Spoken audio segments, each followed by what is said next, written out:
Em nome do Pai, do Filho e do Espírito Santo. Amém. Louvado seja nosso Senhor Jesus Cristo e para sempre seja louvado. Obrigada, meu Deus, porque o Senhor nos supre, nos alimenta com a porção necessária que precisamos para o nosso dia e já te agradecemos por isso, Senhor.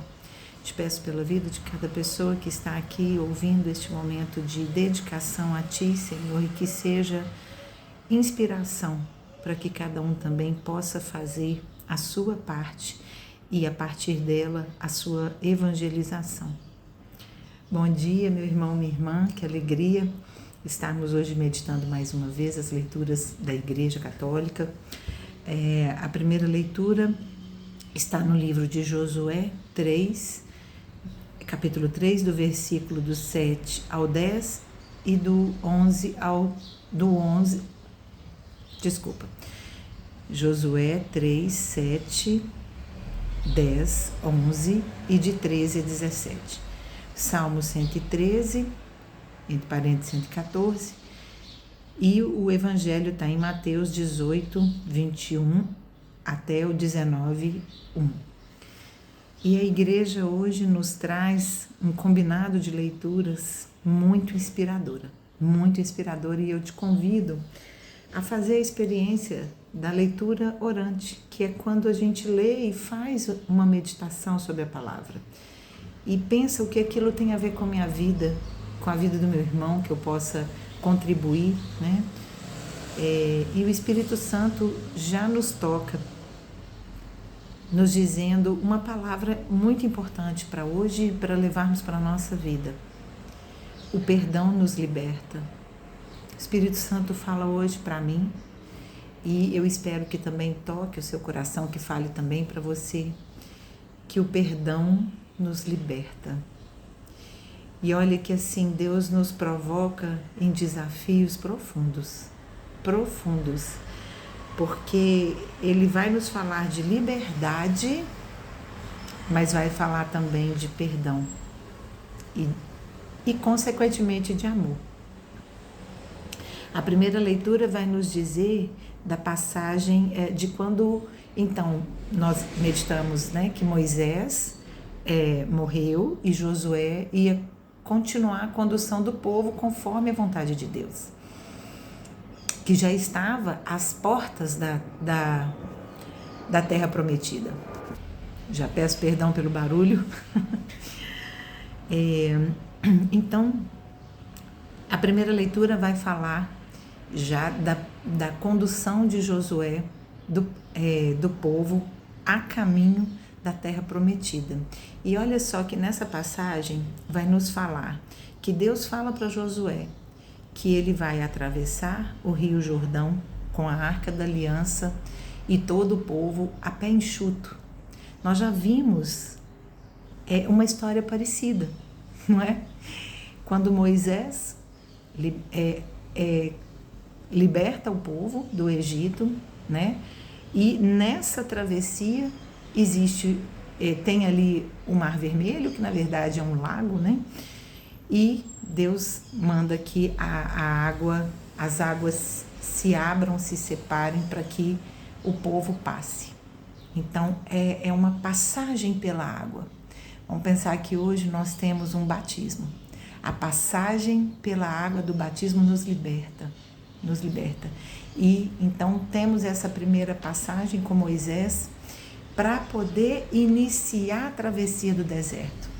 E para finalizar a travessia do deserto, o que Deus faz com a geração seguinte? Veja que nesse momento ninguém que atravessou o Mar Vermelho com Moisés estava ali, né? Na passagem anterior a gente já viu, já era uma nova geração. E então Deus fala a Josué que ele vai dizer que vou te exaltar diante do povo, né? Ou seja, é Deus dando ali autoridade a Josué para conduzir o povo diante do povo mesmo. E ele vai dizer então que ele vai separar o rio para que o povo passe, para que a Arca da Aliança ali, para que ele se posicione diante do alagado do rio com a Arca da Aliança, que todo o povo passe e que então eles teriam esse passo importante para a Terra Prometida. Então, iniciou a liberdade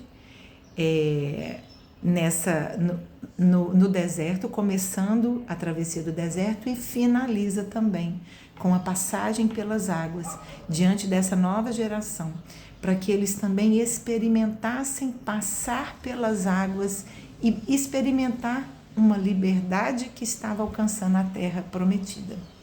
Isso é muito bonito porque mostra a presença de Deus na nossa vida, porque Deus ainda vai dizer: eu expulsarei os inimigos, e aí ele fala com Josué: tome 12 homens, um de cada tribo, para te acompanhar. E aí a gente vê o quê? Né? Porque já passou por toda essa parte da divisão das tribos, já passou por tudo isso, né? E a gente vê Jesus, então, né, instituindo o batismo, elegendo 12 também, que eram aqueles que iam liderar, né? Então, Josué também, Deus traz para ele essas ordens, né? E ele ficou ali, então, diante das águas abertas até que todos passassem, para nos mostrar que Deus nos acompanha em todo o nosso trajeto. Mesmo que naquele momento ali eles estavam tendo uma manifestação clara da presença de Deus, mas Deus estava com eles o tempo todo, né? E ali bem evidente na Arca da Aliança, né? E aí então eu fiquei pensando, né, como a presença da água, tanto no Antigo Testamento quanto no Segundo Testamento, vai falar de purificação. Então temos digamos assim, zerei, né, a vida de pecado e quero caminhar com Deus, né, em santidade. Então é a purificação através das águas, tocadas por Deus, né, preparadas para que a gente passe por ela.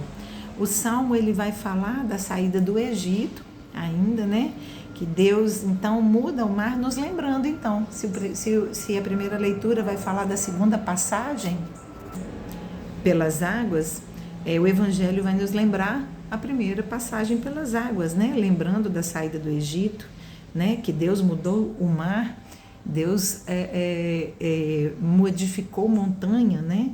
Para que seu povo experimentasse a sua presença de forma verdadeira, de forma grandiosa, né?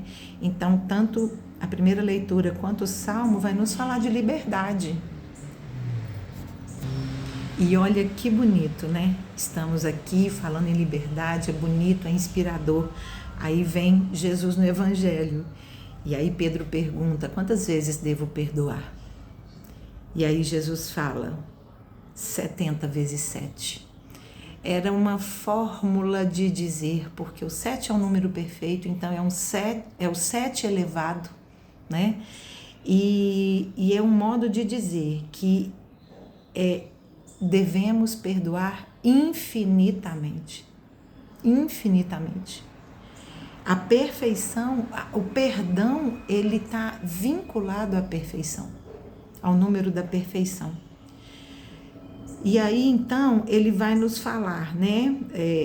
E ele vai, então, desenhar para Pedro, né? Para dizer, o que seria isso, perdoar 70 vezes 7? Ele vai falar, o reino do céu é comparado. Aí ele vai, então, falar a parábola do servo cruel. E acho que vocês vão lembrar bem, né? O rei que perdoa a dívida do servo, que se prostrou e suplicou a ele. E aí depois este servo se encontra com alguém que o devia e ele maltrata este devedor e manda prendê-lo. Quando o rei sabe disso, né, o que ele vai fazer? Ele chama o servo e aí então ele dá a punição para o servo. Mas não antes de dizer para ele: você devia ter feito com ele o que eu fiz com você. E essa palavra me tocou muito porque é Deus falando. Eu te perdoei e você tem que perdoar o seu irmão, como eu te perdoei. E eu fiquei pensando, então, na gente no confessionário. A gente vai ao confessionário, a gente está com o coração quebrado, arrependido. E a gente ali, através do Padre, que é a própria pessoa de Cristo, não é o Padre que nos perdoa, é o Cristo que nos perdoa, né? Ele recebeu essa unção para que, em nome de Cristo, Ele nos traga o perdão, né? Então a gente tem o arrependimento, faz a proposta, né? Se propõe a mudar. Mas aí quando a gente sai, depois de estar limpo, passado pela água, liberto do pecado, nós continuamos duros de coração para o que a gente não perdoou. Continua condenando um irmão, porque não aprendemos a perdoar como Deus nos perdoa. Nós queremos o perdão, mas nós não queremos aprender como Deus nos perdoa a perdoar o outro. Por isso que eu falei que essa palavra de hoje é um desafio, né? É um desafio a nós para refletirmos se eu estou dando para o meu irmão o que Deus me dá. Se eu estou me oferecendo para o meu próximo como Deus se oferece a nós. Se eu estou ligando a necessidade que Deus nos coloca de perdoar, se eu estou vinculando isso à liberdade espiritual que eu preciso buscar. Porque o rei fala, você tinha que ter feito como eu fiz. E como você não fez, você vai ser condenado. Vamos entender que essa palavra é pra gente e que o perdão ele está totalmente vinculado à libertação da nossa alma. Eu vou alcançar o céu. Essa liberdade de decidir e alcançar o céu. Quando o perdão que Deus nos ensinou entrar na minha vida. Jesus falou, o reino do céu é comparado a isso que a gente meditou agora, né? E assim serão todos tratados se não perdoarem o irmão, como o rei tratou, né? O servo cruel e infiel. O perdão é uma decisão que partilhamos com Deus. É uma decisão, não é fácil. E a gente deve clamar a Deus, colocar no nosso coração a alegria de perdoar e os meios de alcançar este momento, porque a gente fica só pensando assim, eu não vou, porque como é que vai ser? Peça a Deus para que te dê o momento perfeito para que o perdão aconteça e isso vai nos libertar. Uau! Porque Deus nos sustenta, Ele vai nos dar a plena condição do perdão quando o nosso coração sincero, ele decidir perdoar. Não está fácil, mas eu vou perdoar. E eu vou perdoar muitas vezes, nem tanto pelo outro, mas porque eu não quero ser escravo deste pecado, que é não perdoar. Eu quero a liberdade, e é a água do Senhor que nos purifica.